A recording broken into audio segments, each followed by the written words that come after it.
Well, this is as real as it gets.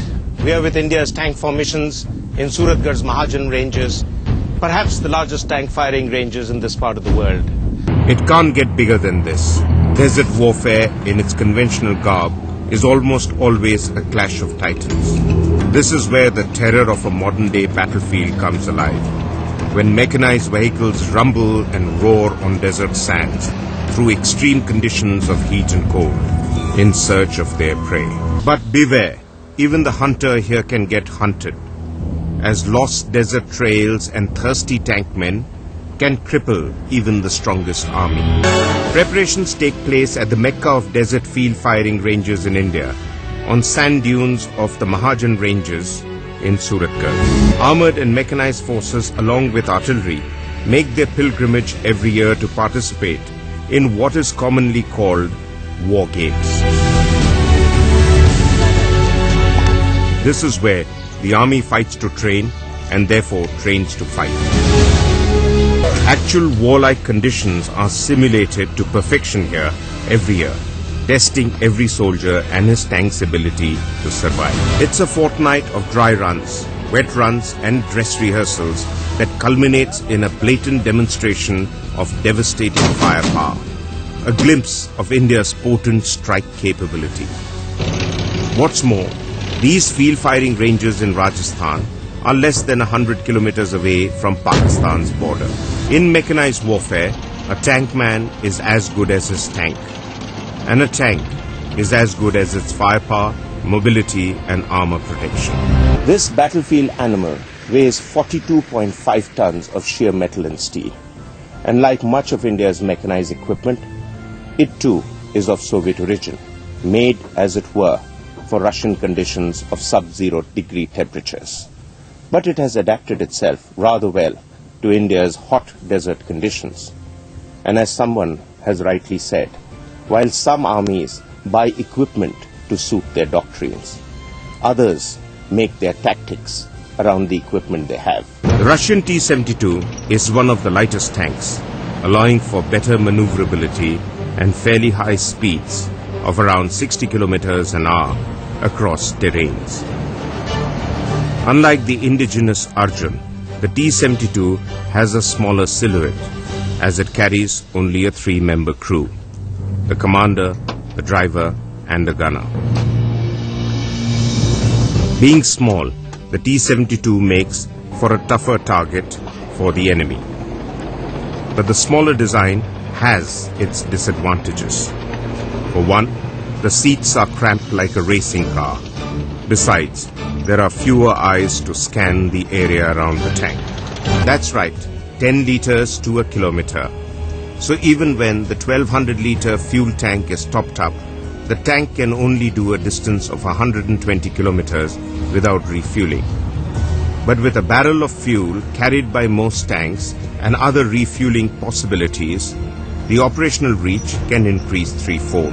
The main weapon of a modern tank is its gun, the maximum range of which is around 2 kilometers.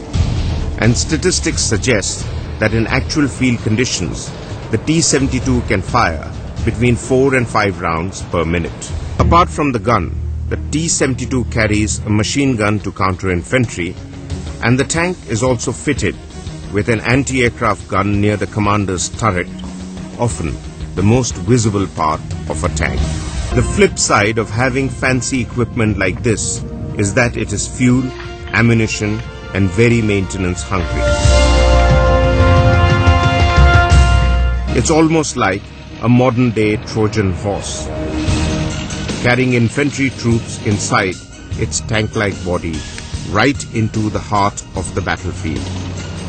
Baptized as the BMP-2 and nicknamed Sarath by the Indian Army, these battle taxis of Russian origin are arguably one of the world's best infantry combat vehicles, or ICVs. BMP-2, along with the T-72 tanks, are two of the most potent combat vehicles that the Indian Army can field into battle. While the tank is a more powerful weapons platform, the BMP-2 is more lethal in terms of its mobility, clocking almost 70 kilometers per hour on sand dunes.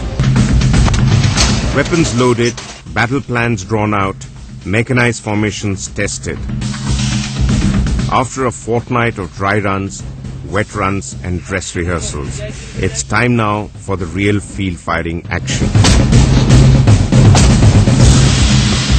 Time now for India's battle strategists to test the operational readiness of paper tactics on this mock battle theatre. As military maneuvers reach a crescendo and tanks blaze through a stinging sandstorm, the mercury jumps to almost 55 degrees Celsius. But for Squadron Commander Lieutenant Colonel Raj Purohit, it's just another hot day's work in his small but well-ventilated workspace in combat. Most battles are fought at night, in the cover of darkness, when stealth and surprise can steamroll even the best out of business. These night battle runs are generally at close formation, the vehicles barely 50 meters apart, flashing color-coded blinkers to help identify their occupants. If there's one thing that has in the past slowed down and crippled mechanized forces in tank battles, it is the deadly maze of enemy landmines. One such tale is that of 2nd Lieutenant Arun Khetrapal of 17 Pune Horse in the 1971 war. Military records reveal that the young officer refused orders to leave his burning deck after his tank got knocked out by a mine at Shakargarh. He went down firing till the very end, destroying many enemy tanks.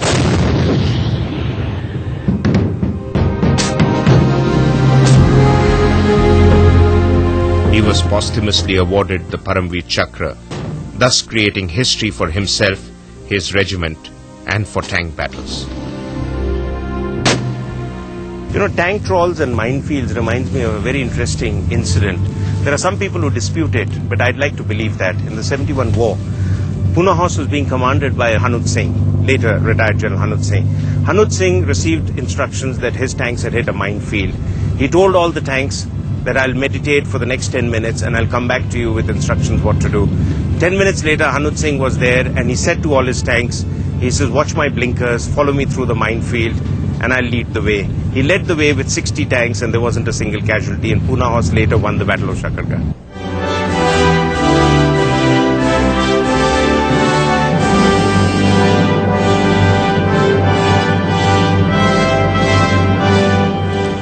Mechanized warfare is not just about sand and soldiering. At the very heart of being men of honor lie three words: tradition, ceremony, and regimentation.